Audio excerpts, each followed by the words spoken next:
Hi, my name is Maysaa Basha. I'm an epileptologist at Wayne State University, and I'll let the video play first. In a very complex environment using a simple one microphone input. The system can operate using microphones on any existing hardware. The system framework starts with the most advanced separation method of seizure sound subtypes, as we see here, and creation of reference templates. DTW method is then used to match the input sound to the various seizure sound subtypes. Here, we have correct identification of a nictal screech or a nictal cry in a convulsive seizure. During this test, we have mismatching of the source to a commonly identified seizure sound. With the proliferation of sound technology, an audio-triggered seizure detection software can transform the current seizure detection device field.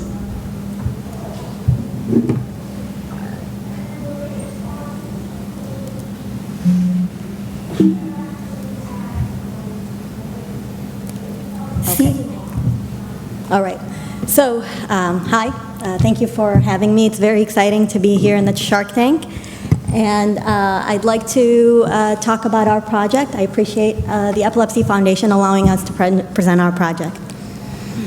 As briefly outlined in the video, our product or our software is a seizure sound detection software. And our technology is focused on seizure sound classification and identification. What started this idea is, as we all know, seizures have specific characteristics. We, in the EEG lab, often talk about semiology and specific seizure characteristics, and it dawned on us that seizures also have very characteristic sounds. And despite having lots of software out there and a lot of different devices, there's still a need for very accurate systems. Recent published surveys have indicated that patients and caregivers expect close to 100% detection with up to one false negative per week. False positives, I'm sorry. So there's definitely room for improvement, and clearly with the recognition and more increased awareness of SUDEP, this has become more relevant for families and their caregivers. In addition to SUDEP, with a seizure, you have patients who become confused, wander off, so a seizure detection or seizure alarm system becomes relevant. Our target audience is the individual household. I see patients, mostly adult patients, but they're still accompanied by family members.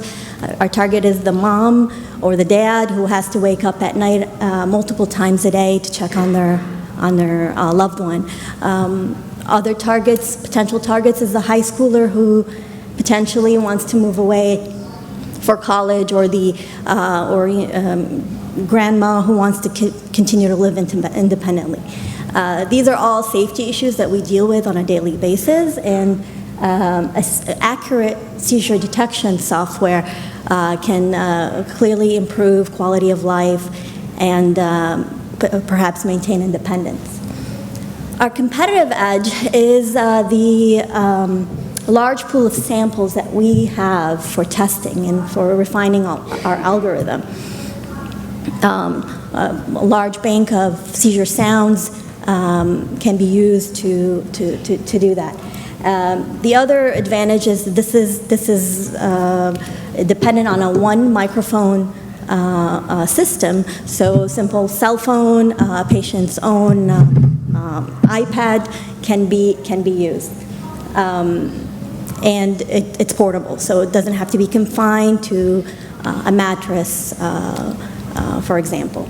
And it's hardware free, so I don't have a prototype with me because there is no additional hardware that needs to be invented, which makes our production cost significantly less. Again, seizures have unique sounds. So in a bilateral tonic-clonic seizure, you have different phases of the seizure, and each phase has its unique sound. And our system architecture is based on that. It's based on creation of a bank of seizure sounds, and sounds are in the environment can be fed through using our separation method, and a dynamic matching system can be matched up against the bank of seizure sounds that we have. Our team is our comprehensive epilepsy clinic with my clinical mentor, Dr. Shaw. We've been funded and have on various other projects, and our system architect is Dr. Dong. He's our engineer. He is well-published, well-funded, and is not new to the medical translational field. He's had other projects that are medically related. We've also tapped into our own commercialization and technology divisions to help with some of the other technical aspects, which are fairly foreign to a clinician like me. And we've also reached out to private sectors. Yokana IT has been a company that's shown significant interest in developing this at the downstream in terms of mobile and cloud development once we have refined our technology. Our timeline is as follows. This was generated probably about a year ago. It was a soft idea that bounced off the EEG reading room walls, and we've been able to create this concept, move it forward, touch base with our engineers, and really have a very feasible working model as we demonstrated briefly in our video. The money would be used to refine this algorithm, clinical testing, and we feel that downstream it would be easier to fund commercially and get investors on board into app and cloud development. That's what I have, and I open it up to any questions.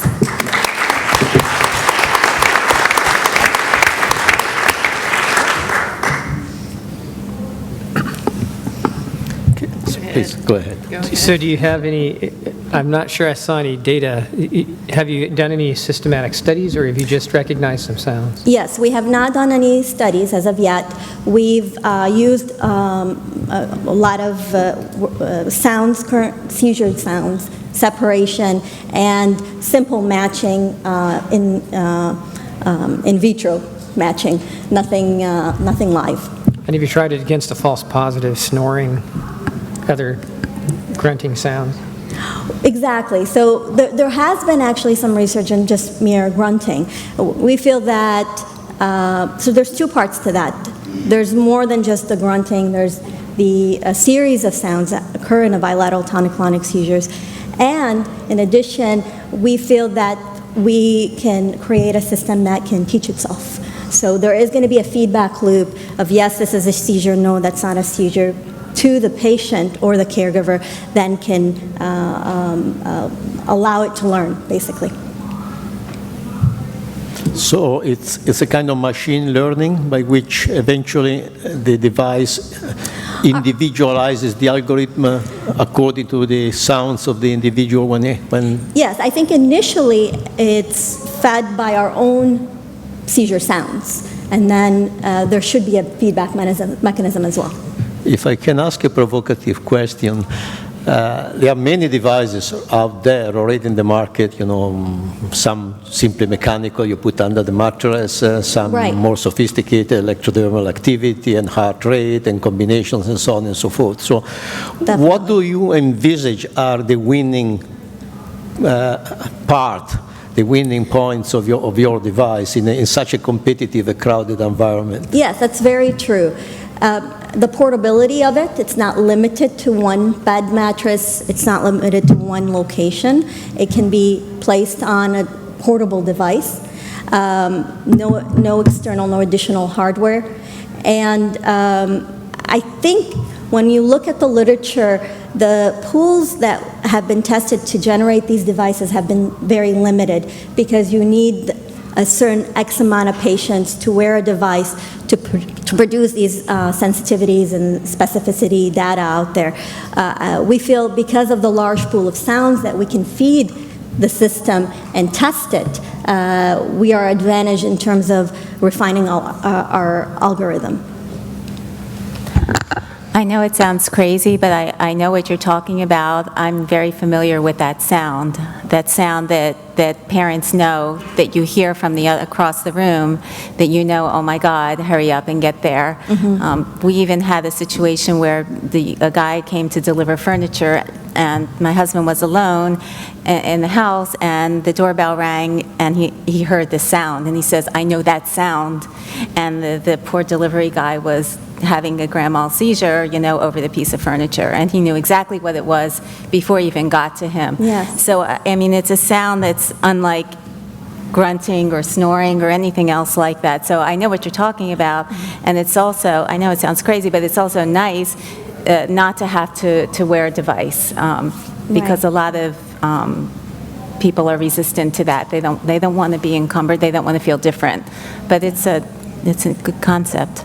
It's a unique sound, and I completely agree to your point. Is one of how the idea was sparked was we were reviewing some seizures or some data, and we lost video, but we could clearly tell from just listening to it exactly what happened and the whole sound of the seizure. So that's what sparked it. To your point. So you gave the example of the high schooler going off to college. Tell us more about the remote alerting function. How does that work if someone's not there? We envision that this would be the software is going to be large. It's complicated. It will have to run on a cloud. It can't be run locally, and it will have to. So you will need Wi-Fi availability and connection. And there will be a feedback system to either a caregiver. If someone goes off to college, then it would have to be someone close by, a counselor or a dorm, someone of their choosing, basically. Okay. I think often it's a peace of mind, too, not only a rescue mechanism for that family. And it does give some independence, I think, to the patient that, yes, I'm not going to be monitored. There's nobody next to my room, but if something should happen, somebody's going to be alerted. Dr. Friedman, that was the longest walk to the mic I have ever seen. Do you have a question? I do have a question. Do you think that this could run on some of our always-on audio devices that many people now have in their home, like the Echo or the Google Home? I don't, when you talk about Google Home, you have to tell them, hey, Google, so there's a trigger, right? So I personally don't know enough about those devices to answer that question, but definitely that would be ideal because it's a central process that could maybe hear that sound and trigger. So the question I had is how, you said, you'd have to have somebody somewhat in your geographic area. Do you have a sense of how big that area could get?